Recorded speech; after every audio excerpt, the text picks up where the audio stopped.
Yo guys, it's CFB here. Welcome back to a brand new video. Welcome back. Hope you're all doing well. It's the day later since Graham Potter has been sacked from Chelsea. There's been big developments, huge developments on manager news. I said yesterday at the end of my video, I might deliver 2 videos, but instead I've just thought I'm going to do a preview at the end, but it's going to be a very quick preview. But I'm going to deliver you all the news in the first bit of the video. So without further ado, let's get straight into it. But before we do, please like, subscribe, hit the bell notification so you're notified every time I upload. Also, first link in the description is my second channel for, Call of Duty content, stuff like that. So, go and give it a check out if you like that type of content. So yeah, without further ado, let's get into this. So, Graham Potter's obviously been sacked. I think I already cleared up in the video I made yesterday. I wish him all the best. Got nothing against him personally. He's a nice guy. He's a nice guy, but nice guys don't always cut it as a big manager for a big club, does it? But I am happy that he's gone. Not that he's lost his job. I'm just happy he's gone so we can get a better manager in. And Fabrizio Romano has given us the lowdown on pretty much everything. He's been on it. So, without further ado, let's jump into this. So, Fabrizio Romano had to say this. This was yesterday, pretty much after the Potter sack. So, he said, Julian Nagelsmann is the favourite candidate to replace Graham Potter as new Chelsea head coach, as reported yesterday. Nagelsmann was mentioned yesterday during internal discussions. Julian is considered a talented coach. Talks are ongoing to make the best decision. So, by the way, I'm going to give you all the news from yesterday all the way until today. The important ones. Yeah, it's big to hear that. It looks, from all the news, from what I've heard, it seems like Julian Nagelsmann is that guy. He's the favourite. Not according to Sky Sports, though. And by the way, I need a word with Sky Sports. Sky Sports talk to... I'll keep it blunt. I'm going to keep it blunt, and I'm trying to keep it PG, but Sky Sports talk utter bullshit. They do. They talk so much crap nowadays. Fabrizio Romano today said about 3 hours ago now, Charles are in love with Julian Nagelsmann. He ticks all the boxes and everything. Sky Sports, literally about 2 hours later after that, said, yeah, he ticks some boxes, but Chelsea are wary of his age because he's 35. Give over, man. Just give over. And is that Sky Kavanagh guy again, who got the last couple of things wrong and Fabrizio Romano proved him wrong. I can't stand Sky Sports anymore. They need to sort their sources out, sort it out. Even I've got my sources better than them, and bloody, I'm not some bloke who, well, I do give you guys the lowdown, you know what I'm saying? So, and then there's this next development here that this came out yesterday as well, I think it was. Christopher Vival is pushing for Nagelsmann. A video came out literally today, about 10 minutes ago, after I released this video. Apparently, Nagelsmann left Cobham recently, but apparently he's off somewhere, and it's not home. So that's all I've got to say about Julian Nagelsmann. That's all I've got to say. And then this development came today. Not long ago, actually. This was literally about an hour and 20 minutes ago now. About 2 hours and 20 minutes ago now. So this is from Fabrizio Romano. Nagelsmann is open to discussing a long-term project with Chelsea, and this is exactly what I want to hear. I'm not hearing any other managers really, apart from Nagelsmann. The only managers I've heard, and Fabrizio Romano is said to keep an eye on, is Ruben Amorim, or whatever his name is, Sporting CP manager, good manager, and Luis Enrique. Apparently they're ones that are floating about as well. Matt Law as well. I don't take notes from Matt Law really, I'll be honest. He's been saying about Pochettino or something like that.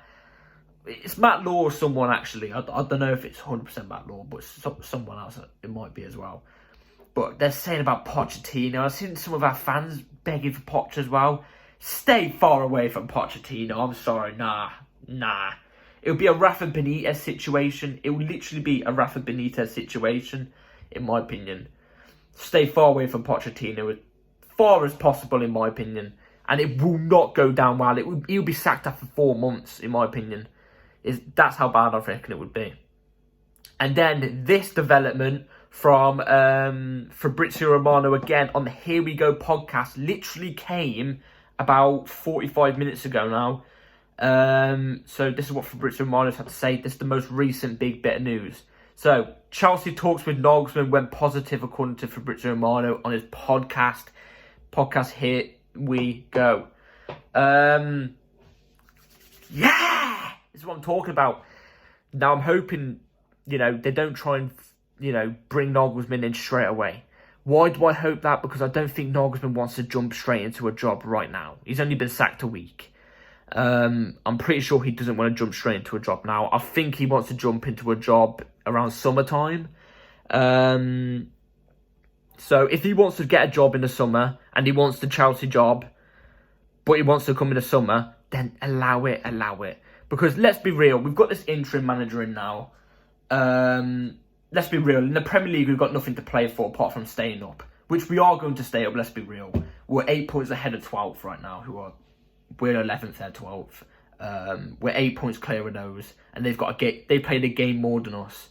If we win tomorrow against Liverpool, we go back to 9th and are only, I think, 2 points off 8th or something like that, and then we'll be like 2 points off 7th. So, we're not obviously going to, let's be real, the talks of relegation are stupid in my opinion, but we are technically, we're not doing well, are we? We're not going to get the top 4, we're not going to get relegated, we're not playing for anything really in the Premier League now, apart from just staying in the top half a little bit. I still think we'll finish 9th this season, so there's nothing to really play for, so you may as well just keep the interim and get the groundwork done for Nagelsmann for the summer. He comes in as soon as the season ends. Plus, also, if Nagelsmann agrees a pre-contract and we get him in at the end of the season, he can communicate with the board quite regularly on, transfer targets that he wants. He could be looking out and seeing who he wants for how Chelsea are going to play. He can watch Chelsea closely in these last 10 games to see what he would want to do with the team. Do you know what I mean? And also Premier League fixtures as well to see, how Premier League teams play and stuff like that. I think it would be better if we appoint him in the summer. And I think there's more chance of that happening than this happening. I think Nagelsmann coming in now is a very, very low chance of happening, in my opinion. And the only thing we have to play for this season is Real Madrid. And let's be real, are we going to beat Real Madrid? No, we ain't. It would be pretty nice if we would, but it ain't going to happen, in my opinion.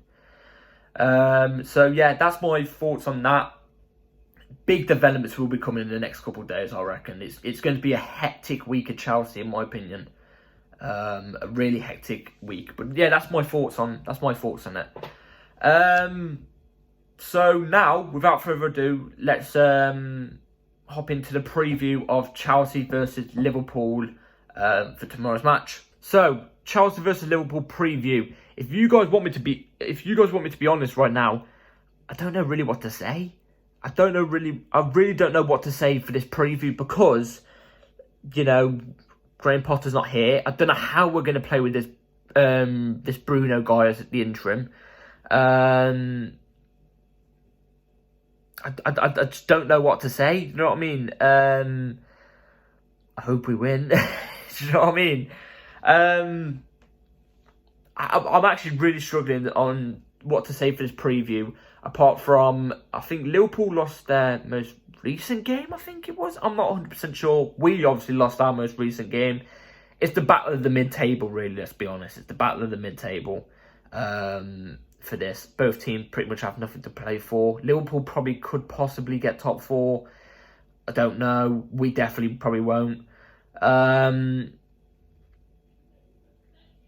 have nothing to say, really. I don't know what to say because we ain't got a manager in, we've got an interim. So without further ado, let's just jump straight into the lineup, and I'm going to give you my lineup and what I think will be best against this Liverpool side. So, team news, in my opinion, what I think the team should be against Liverpool tomorrow. By the way, I forgot to mention in my little preview, literally a minute preview, where I struggled to come up with anything, I just thought in my head to mention, we drew with them last time 0-0 at their ground. And we was the better team by far. We should have won that game, actually. And Mudryk had a really, really good game last time against Liverpool. It was on his debut, so I'm hoping he could do something against these tomorrow as well. And also tomorrow we've got, just to make things worse for us fans, us Chelsea fans, we've got the bold fraud ref in the game, whatever his name is, Anthony Taylor. Oh, God, it's not going to go well. But for today, you know when I give my lineup, I usually do it individually. I'm just going to give the whole team right here. So here's my team and what I think it's going to be. Stick with the 3-4-3. It's exactly what we know. Kepa in goal. Nothing really to say about that, even though he's not been great the last couple of games. Badiashile comes in at left centre-back instead of Cucurella, in my opinion. Cucurella didn't have a great game last game. Made that mistake. And Badiashile should have been in from the jump anyway, let's be real. He should have been in from the jump. He's not really put a foot wrong, so Badiashile has to be left centre-back. Centre-back has to be Koulibaly, despite him not being great recently as well. We haven't got Silva, so we've just got to stick with it. Trevor Chalobah has to play right centre-back. Please, Intrim, don't put Reece James right centre-back. Reece James could do right centre-back. We know Reece James is world-class defensively and world-class going forward. We know this. And he can play right centre-back. But Trev is a right centre-back. He literally is. And he can play that role really, really well. He's got to be in at right centre-back. He has to be. And that allows Reece James to go right wing-back and create. And get forward and bomb forward. Ben Chilwell left wing-back as well. Has to be. Undroppable in my opinion. He tried his hardest in the last game. I felt bad for him. I'm starting to see him become a bit of a leader as well, Chilwell. I like that. Enzo Fernandez in centre mid. In a pivot. I've gone with Zakaria for this game. Now, a lot of people are going to be saying, oh, what about Cover? I think Cover's been not great for a good couple weeks now. I generally think so. Maybe he's got his mind elsewhere. I generally think he's going to leave Chelsea at the end of the season. And I think Zakaria, you can't play Kante tomorrow, can you? Because he's only had, 15 minutes in a development squad match. He had about 30 minutes in the last game. Give him another 30 minutes, build his fitness up. Don't just rush him straight in to the starting 11 where he could potentially get injured again. Build him up. Especially saving for that Real Madrid game. But yeah, I'd choose Zakaria for this game. I think Zakaria would do really well in this game. His physical presence would show against Liverpool midfield, who, if you think about it, I think Enzo Fernandez and Zakaria could easily outclass Liverpool's midfield. Liverpool's midfield's got a combined age of 290. Do you know what I mean? Honestly, they've got one foot in the grave already. Do you know what I'm saying? So that's the pivot I'd go with personally, and I think he'd do really well there, Zakaria. And then my front three, I'd go Mudryk off the left wing. Based off what I've seen of him on his debut against Liverpool, he was great against Liverpool on his debut. So play him there again. Off the left as well, not as the ST like Potter was doing, play him off the left. Madueke has to start. I'm sick of saying this. Madueke has to start. He came off the bench in the last game and he was one of the most impactful players we had in the whole match. Do you know what I mean? He done more in 5 minutes than what Kai Havertz did in 90. Do you know what I mean? He did. So Madueke has to be off the right wing in my opinion. And then João Felix has to be the centre forward for tomorrow's game as a false 9. He did really well in the last game, Felix did, to be fair. I think Havertz has to be dropped. In my opinion, has to be dropped. Do I think he will be? No. But he has to be dropped. He's been god-awful in the last game especially. Did nothing. Plus, Felix can play false 9. He could drop deep sometimes, He could do what Liverpool do. Their centre-forward isn't actually their centre-forward. He's he drops deep quite a lot, and it allows the two wingers to play as inside forwards. So I think that would actually be very beneficial for us. Felix can create as well to a decent degree. So yeah, that would be my lineup for tomorrow. Also, put Datro on the bench. Give Datro maybe a run for 15 minutes. So yeah, that would be my lineup. Let me know what would you do in the comments down below. And then score predictions. What do I reckon the score is going to be tomorrow? I don't know what to expect. I'm seeing people get excited for the match tomorrow because we haven't got Graham Potter. Yes, I'm excited. We haven't got Graham Potter anymore. So we can see a better manager come in. But I still think, this Bruno guy, he's not really a manager, is he? He's an interim. He's part of Potter's backroom staff. Is he going to make the same mistakes? I don't know. I'm going 1-1. I'm going 1-1 for tomorrow. And it's going to be... I actually think we're going to control most of the game, but it's going to be very 50-50. Do you know what I mean? We're not going to have many shots. Do you know what I mean? That's just how it is. And I reckon if there's going to be a goal from anywhere, I think it will come from one of our defenders off a corner. That's what I think. So, yeah, that's my score predictions. Let me know in the comments down below what you think. What you think about the recent manager situations going on. Who do you reckon we're going to get? Looks like it's going to be Nagelsmann. Hope it is as well. But, yeah, thank you all for watching. Please like, subscribe. And, yeah, catch you all for tomorrow on the review at about 10:30. Yeah, take care. Peace.